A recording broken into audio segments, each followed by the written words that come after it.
जय श्री राम। श्री रामचरितमानस के बालकांड के दोहा नंबर 95 से आगे।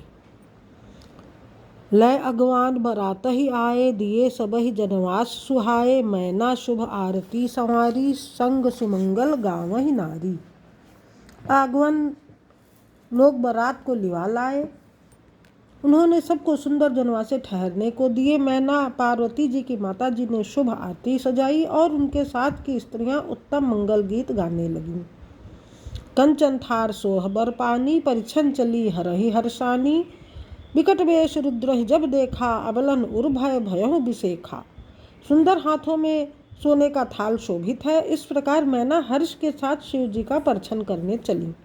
जब महादेव जी को भयानक वेश में देखा, तब तो स्त्रियों के मन में बड़ा भारी भय उत्पन्न हो गया। भागी भवन पैठी अति त्रासा, गए महेशु जहाँ जनवासा। मैना हृदय भयो दुख भारी, लीन बोल गिरीश कुमारी। बहुत ही डर के मारे भागकर वे घर में घुस गईं और शिव जी वहाँ जहाँ जनवास था वहाँ चले गए।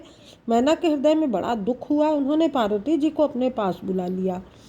अधिक स्नेह गोद बैठारी, श्याम सरोज नयन भरे बारी। जेहि विधि तुम्हि रूप असु दीन्हा, तेहि जड़ बरु बाउर कस कीन्हा। और अत्यंत स्नेह से गोद में बैठाकर अपने नील कमल के समान नेत्रों में आंसू भरकर कहा, जिस विधाता ने तुमको ऐसा सुंदर रूप दिया, उस मूर्ख ने तुम्हारे दूल्हे को बावला कैसे बनाया। छंद। कस कीन बरु बौराह, विधि जेहि तुम्हि सुंदरता दई। जो फल चाहिए सुर तरु ही, सो बर बस बबूर ही लागई। तुम सहित गिरते गिरो, पावक जरो जल निधि महु परो। घर जाऊ अपजसु हो, जग जीवत विबाहु न हो करो। जिस विधाता ने तुमको सुंदरता दी, उसने तुम्हारे लिए वर बावला कैसे बनाया।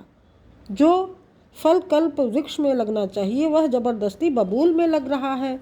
मैं तुम्हें लेकर पहाड़ से गिर पड़ूंगी, आग में जल जाऊंगी या समुद्र में कूद पड़ूंगी। चाहे घर उजड़ जाए और संसार भर में अपकीर्ति फैल जाए, पर जीते जी मैं इस बावले वर से तुम्हारा विवाह न करूंगी। दोहा।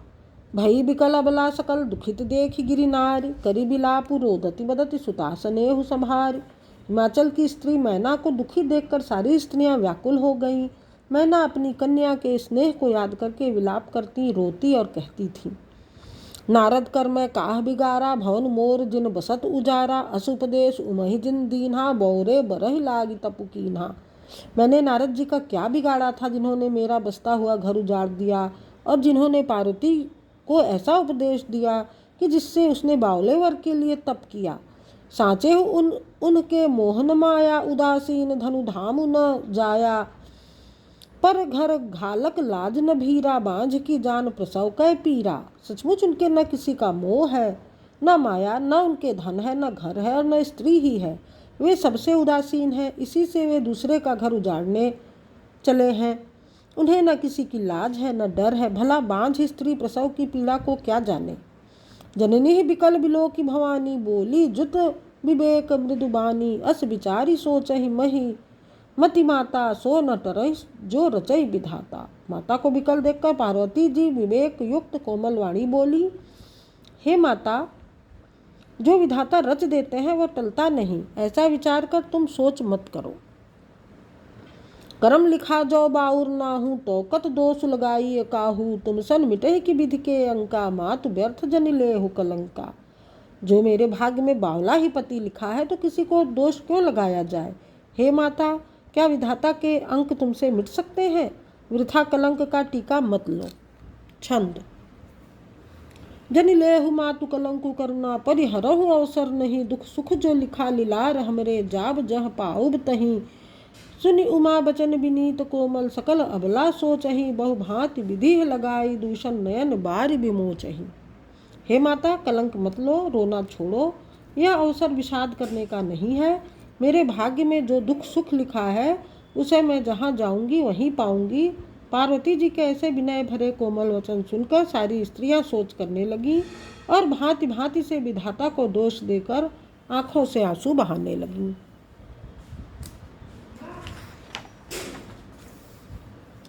दोहा। तेहि अवसर नारद सहित अरु ऋषि सप्त समेत, समाचार सुनी तुहिन गिरी गवने तुरत निकेत। इस समाचार को सुनते ही हिमाचल उसी समय नारद जी और सप्तर्षियों को साथ लेकर अपने घर गए। तब नारद सब ही समुझावा, पूरब कथा प्रसंग सुनावा, मैं ना सत्य सुनहु मम्बानी, जगदम्बा तव सुता भवानी। तब नारद जी ने पूर्व जन्म की कथा सुनाकर सबको समझाया और कहा कि हे मैना, तुम मेरी सच्ची बात सुनो। तुम्हारी यह लड़की साक्षात जगत जननी भवानी है। अजा अनादि शक्ति अविनाशिनी, सदा शंभु और धंग निवासिनी, जग संभव पालन लयकारिणी, निज इच्छा लीला बपुधारिणी। ये अजन्मा अनादि और अविनाशिनी शक्ति है, सदा शिव जी के अर्धांग में रहती है। ये जगत की उत्पत्ति, पालन और संहार करने वाली हैं और अपनी इच्छा से ही लीला शरीर धारण करती हैं। जन्मी प्रथम दक्ष गृह जाई, नाम सती सुंदर तनु पाई, तहाँ सती शंकर ही विवाही, कथा प्रसिद्ध सकल जग माही। पहले ये दक्ष के घर जाकर जन्मी थी, तब इनका सती नाम था। बहुत सुंदर शरीर पाया था, वहाँ भी सती शंकर जी से ही ब्याही गई थी। यह कथा सारे जगत में प्रसिद्ध है।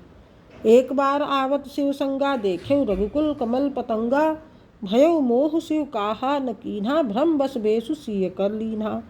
एक बार इन्होंने शिव जी के साथ आते हुए राह में रघुकुल रूपी कमल के सूर्य श्री रामचंद्र जी को देखा। तब से इन्हें मोह हो गया और इन्होंने शिव जी का कहना न मानकर भ्रमवश सीता जी का वेश धारण कर लिया। छंद।